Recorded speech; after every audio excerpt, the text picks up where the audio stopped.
بہت آسان ہے، تم تو 12 تاریخ کو جشن منا لو گے، بہت آسان ہے، تم تو 12 تاریخ کو جلوس نکال لو گے، بہت آسان ہے، تم تو 12 تاریخ کو خوشیاں منا لو گے، لیکن 12 تاریخ کو فاطمہ رضی اللہ تعالیٰ عنہ کے آنکھ سے نکلنے والے آنسو تمہیں کبھی معاف نہیں کریں گے۔ یہ 12 تاریخ تھی، ربیع الاول کی 12 تاریخ تھی۔ ہم اپنی 12 تاریخ پہ نظر ڈالیں اور اس 12 تاریخ پہ نظر ڈالیں، اور کچھ کہنے کی ضرورت ہی نہیں، حالات ہمیں اس کہنے کی اجازت بھی نہیں دیتے ہیں۔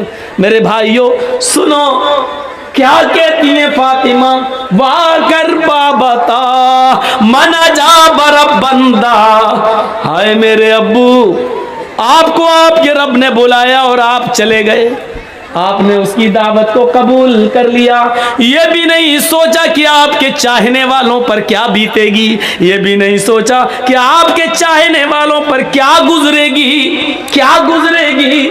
اے اللہ کے نبی، اے میرے ابو، آپ چلے گئے۔ دوسرے جملے پر غور کرو، وا کر بابتا من جنت الفردوس مابا، اے ابو آپ سے تو آپ کے رب نے جنت الفردوس کا وعدہ کیا، آپ کا ٹھکانہ تو جنت الفردوس ہے، آپ تو جنت الفردوس چلے گئے۔ تیسرے جملے پر غور کرو، وا کر بابتا الا جبریل ننا، اے ابو اب قرآن کس کے اوپر نازل ہوگا، اب جبرائیل قرآن کی آیتیں کس کے اوپر لے کر آئیں گے، اب قرآن کس پر نازل ہوگا، آپ نہیں تو قرآن بھی بند ہو جائے گا، اس کی آیتیں نازل ہونا بھی بند ہو جائے گا، اس لیے کہ صاحب قرآن ہی نہیں رہا تو قرآن کس پر نازل ہو، نہیں اے ابو میں جبریل کو منع کر دوں گی اب وہ قرآن لے کر نہ آئے، اے ابو اب میں جبریل کو روک دوں گی اب وہ قرآن لے کر نہ آئے، اس لیے کہ صاحب قرآن نہ رہا اس دنیا میں، صاحب قرآن اب نہ رہا۔ ان جملوں پر غور کرو اور اپنے سینے کو ٹھوک کر بتاؤ ایمانداری کے ساتھ 12 تاریخ کو نکلنے والے ان جملوں پر ہمارا جشن کیا کہہ رہا ہے۔ پھر فاطمہ کہتی ہیں، لوگوں 12 تاریخ کو میرے اوپر میرے ابو کی جدائی کے بعد غموں کے ایسے پہاڑ ٹوٹے، جو مصیبتیں جو غم میرے اوپر آئے اگر وہ غم کسی پہاڑ کی اوپر ڈال دیے جاتے تو پہاڑ بھی چور چور ہو جاتا، ریزہ ریزہ ہو جاتا، اور جو غم میرے ابو کے بعد مجھے ملے، میرے ابو کی جدائی پر مجھے ملے، اگر وہ غم کسی دن پر ڈال دیے جائیں تو وہ دن بھی رات میں بدل جائے۔ 12 تاریخ ہمیں یہ بتاتی ہے کہ کائنات کو روشن کرنے والا سورج غروب ہوا تھا، اس پر ہمیں وہ ماحول بنانا چاہیے کہ 12 تاریخ کو نبی اکرم کی ہم پیدائش کی خوشی نہ بھولیں، لیکن اتنی خوشی نہ منائیں کہ ہم 12 تاریخ کو غم بھول جائیں، اور اتنا ماتم اور اتنا غم بھی نہ کریں کہ ہم نبی اکرم کی پیدائش بھول جائیں۔ ہمیں تو بیچ کا راستہ اپنانا چاہیے تھا، ہمیں تو معتدل راستہ اپنانا چاہیے تھا، یہاں دونوں طرف سے غلطی ہو رہی ہے۔ میرے پیارے ساتھیوں، قرآن سنتے جاؤ، حدیث سنتے جاؤ اور اپنے ایمان کا جائزہ لیتے جاؤ۔ ہاں اب سنیے میرے بھائیوں، اللہ کے نبی صلی اللہ علیہ وسلم کو دفن کر دیا گیا، سب سے پہلے ابو بکر صدیق نے نماز جنازہ پڑھی، اس کے بعد عمر فاروق نے، عثمان غنی نے، حضرت علی نے، پھر صحابہ نے، لوگ آتے گئے نماز پڑھتے گئے، پھر بعد میں بچوں نے، اور سب سے لاسٹ میں عورتوں نے، عورتوں کے بعد سب سے لاسٹ میں بچوں نے۔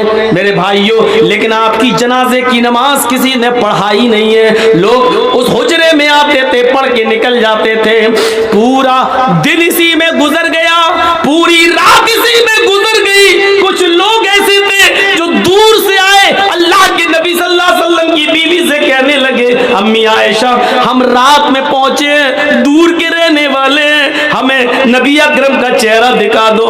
تو انہوں نے سر کھول دیا اور کہا دیکھ لو۔ کہنے لگے وہ صحابی، آیا امی عائشہ ہمیں اندھیرے میں نبی کا چہرہ صحیح سے دکھائی نہیں دے رہا ہے، تو چراغ جلا دو، کچھ روشنی کر دو۔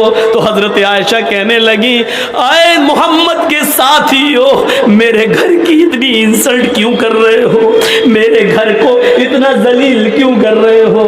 مجھے اتنا رسوا کیوں کر رہے ہو؟ اس صحابی نے کہا، امی عائشہ ہم آپ کو انسلٹ کیسے کر سکتے ہیں؟ ہم تو اپنے نبی کا چہرہ دیکھنا چاہتے ہیں۔ تو امی عائشہ نے کہا، لوگوں میرے گھر میں اتنا تیل بھی نہیں ہے کہ میں چراغ جلا کر تمہیں محمد رسول اللہ کا چہرہ دکھا سکوں۔ یہ اس گھر کا حال ہے۔ افسانے تم نے بہت سنے ہوں گے، آؤ محمد رسول اللہ کی زندگی کے بارے میں ذرا ہم سے بھی سن لو اور اپنے دل سے فیصلہ کرو، اور کل چائے کی ہوٹلوں میں بیٹھ کے بتانا کہ مولوی جرجیس نبی کو مانتا ہے یا نہیں مانتا۔ کہہ دینا بہت آسان ہے، پھلا نہیں مانتا، پھلا نہیں مانتا، پھلا نہیں مانتا۔ ارے ہم تو اللہ کے نبی سے ہٹ کر کوئی بات کر ہی نہیں رہے ہیں۔ تعجب تو یہ ہے کہ تم ہندوستان کی بات کرو تو پکے مسلمان، تم اجمیر کی بدایوں کی کچھوچا کی بات کرو تو پکے مسلمان، ہم مکے کی بات کریں اور مدینے کی بات کریں تو ہم نبی کو مانتے ہی نہیں۔ افسوس یہ ہے کہ تم ملا مولویوں کی لکھی ہوئی کتابوں کی بات کرو تو پکے مسلمان، اور ہم یہ کہیں کہ یہ نبی کا فرمان ہے، یہ فاطمہ کہہ رہی ہیں، یہ اللہ کے رسول کا فرمان ہے، ہم یہ کہیں تو ہم مسلمان نہیں۔ جو لوگ یہ کہتے ہیں، یاد رکھنا مولوی جرجیس کا ہاتھ ہوگا، کل قیامت کے دن تمہارا گریبان ہوگا، ہم تمہیں کھینچ کر رب کی عدالت میں لے کے آئیں گے اور یہ کہیں گے، اے اللہ یہی وہ لوگ ہیں جو دنیا میں چائے کی ہوٹلوں میں بیٹھ کے کہا کرتے تھے کہ یہ نبی کو نہیں مانتے ہیں، یہ نبی کی شان میں گستاخی کرتے ہیں۔ اے اللہ مجھے ان سے انصاف چاہیے، اے اللہ مجھے ان سے انصاف چاہیے۔ میرا ہاتھ ہوگا، تمہارے گریبان ہوں گے، یہ سوچ سمجھ کر کسی پر الزام لگانا۔ آؤ میرے بھائیوں آگے چلو، چلو آگے۔ حضرت محمد رسول اللہ کی جنازے کی نماز پڑھ لی جاتی ہے، دفن کر دیا جاتا ہے، اور دفنانے کے بعد پہلی اذان کا وقت ہوتا ہے۔ حضرت بلال کو آواز دی جا رہی ہے، آئین البلال، بلال کہاں ہے؟ بلال خاموش کھڑے ہیں۔ لوگوں نے کہا بلال کیا ہوا؟ اذان دو، وقت ہو گیا ہے۔ حضرت بلال نے منع کر دیا، لوگوں حضرت بلال نے منع کر دیا، لوگوں محمد رسول اللہ کے رخصت ہو جانے کے بعد اب ہم سے اذان کے لیے مت کہو۔ اللہ کے رسول جب سامنے کھڑے ہو جاتے تھے تو اشہد ان محمد رسول اللہ کہتے ہوئے میں ان کے چہرے کا دیدار کرتا تھا۔ اب نبی ہمارے سامنے کھڑے نہیں ہوں گے تو میں کس کا چہرہ دیکھوں گا؟ حضرت بلال اس حد تک نبی اکرم کی جدائی میں اس حد تک چلے گئے کہ وہ جہاں گلی جس گلی میں جاتے یہی کہتے ہیں، اللہ کے رسول مجھ سے کیا غلطی ہو گئی، مجھے چھوڑ کے کیوں چلے گئے؟ اے میرے نبی میں نے کیا خطا کی، مجھے چھوڑ کے آپ چلے گئے؟ یہ ان کی زبان سے جملے نکلنے لگے۔ لوگوں نے ان کو مدینے سے باہر بھیج دیا، یہاں رہیں گے، مسجد نبی کے بغل میں روضہ رسول کو، نبی اکرم کی قبر کو دیکھیں گے تو یہ نبی کو بہت یاد کریں گے۔ چلو ان کو کچھ مہینوں کے لیے باہر بھیج دیں۔ 6 مہینے تک وہ ملک شام میں رہے، اور 6 مہینے کے بعد انہوں نے نبی اکرم کو خواب میں دیکھا۔ 6 مہینے کے بعد خواب میں دیکھا تو کہا، اللہ کے نبی خواب میں ان سے کہہ رہے ہیں، اے بلال تو میرا مدینہ چھوڑ کے کہاں چلا گیا؟ اے بلال تو میری قربت چھوڑ کے کہاں چلا گیا؟ اے بلال تو میری نزدیکی چھوڑ کے کہاں چلا گیا؟ اے بلال تو مدینے میں واپس آ جا۔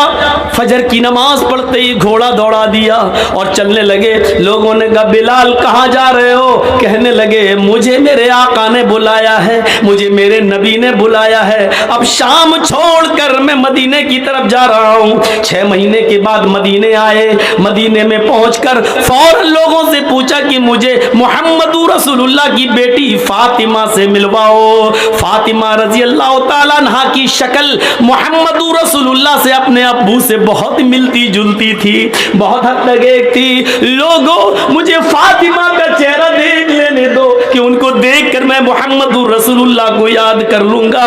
لوگوں نے کہا بلال تم مدینے سے باہر تھے، ٹیلی گرام کا اور موبائل کا زمانہ نہیں تھا، اے بلال تمہارے آنے سے چند دن پہلے محمد رسول اللہ کی بیٹی حضرت فاطمہ بھی اس دنیا سے چل بسی، وہ بھی اللہ کو پیاری ہو گئی، وہ بھی اب اس دنیا میں نہیں رہی۔ نظریں آسمان پہ ڈالی، اے اللہ نبی کا غم ابھی بھولا نہیں تھا، کیا ایک اور غم میرے اوپر آ گیا، فاطمہ بھی اس دنیا میں نہ رہی۔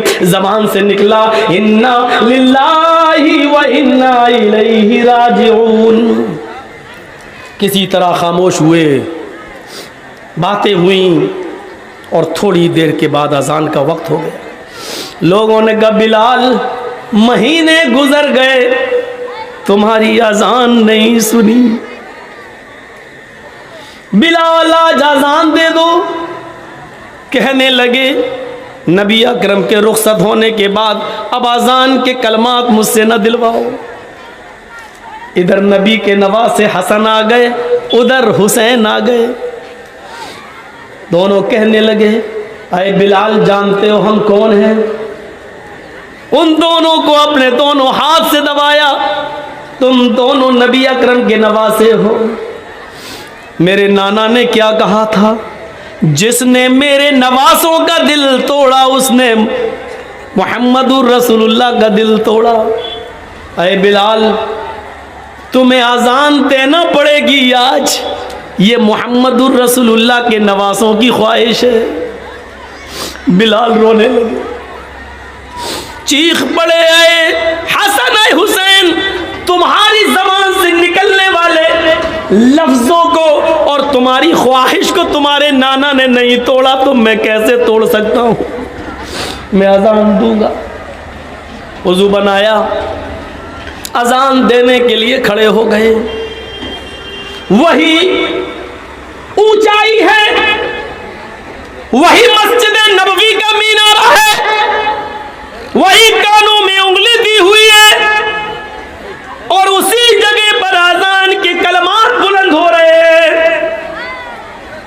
حضرت بلال کی اذان سننے کے لیے لوگوں نے پہلے ہی مسجد بھر دی، اذان سے پہلے ہی مسجد آباد، کھجور کے پتوں کی بنی ہوئی چٹائیاں بچھی ہوئی، سارے لوگ مسجد میں بیٹھے ہیں۔ 6 مہینے پرانا محمد رسول اللہ صلی اللہ علیہ وسلم کا زمانہ یاد آ رہا ہے۔ حضرت بلال کے کانوں میں انگلیاں ہیں اور حضرت بلال ان جملوں پر پہنچے ہوئے ہیں، اللہ اکبر اللہ اکبر۔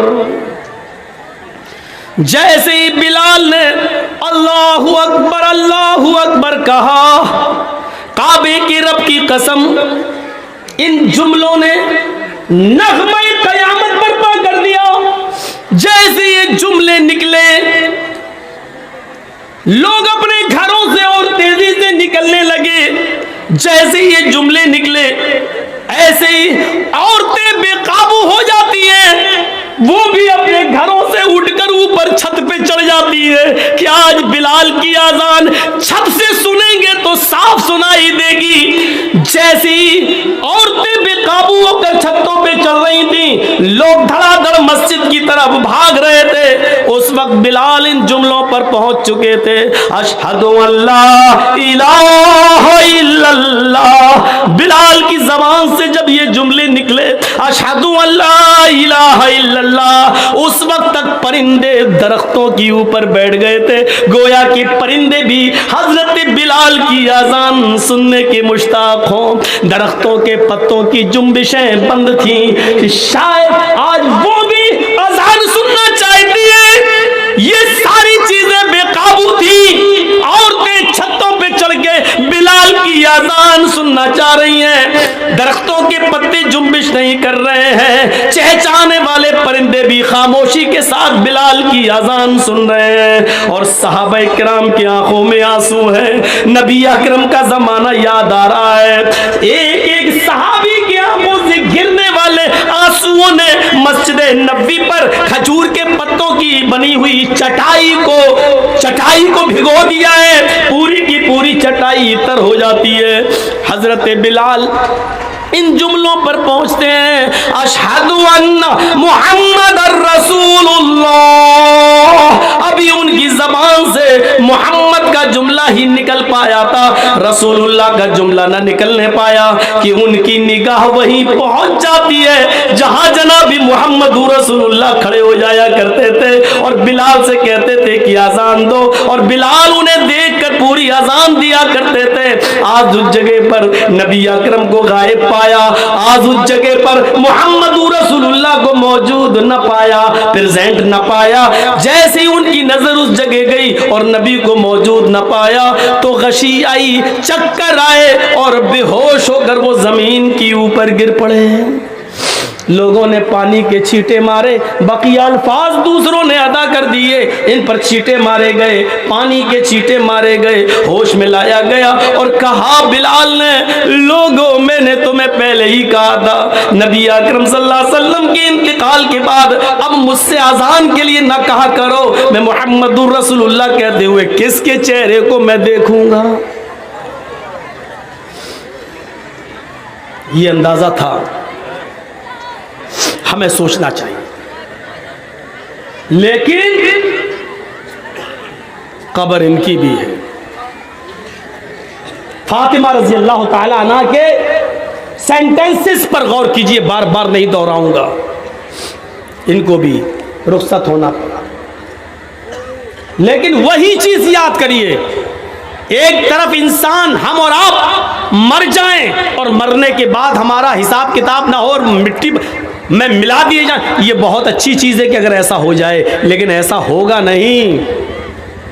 مسئلہ یہ نہیں ہے، مسئلہ یہ ہے کہ مرنے کے بعد بھی تو چین نہیں ہے۔ دنیا میں اگر اچھے عمل کیے ہیں تو ان کا انعام قبر میں ہی ملنا شروع ہو جاتا ہے، اور اگر ہم نے اور آپ نے اچھے عمل نہیں کیے ہیں تو مرنے کے بعد اس کا عذاب بھی شروع ہو جاتا ہے۔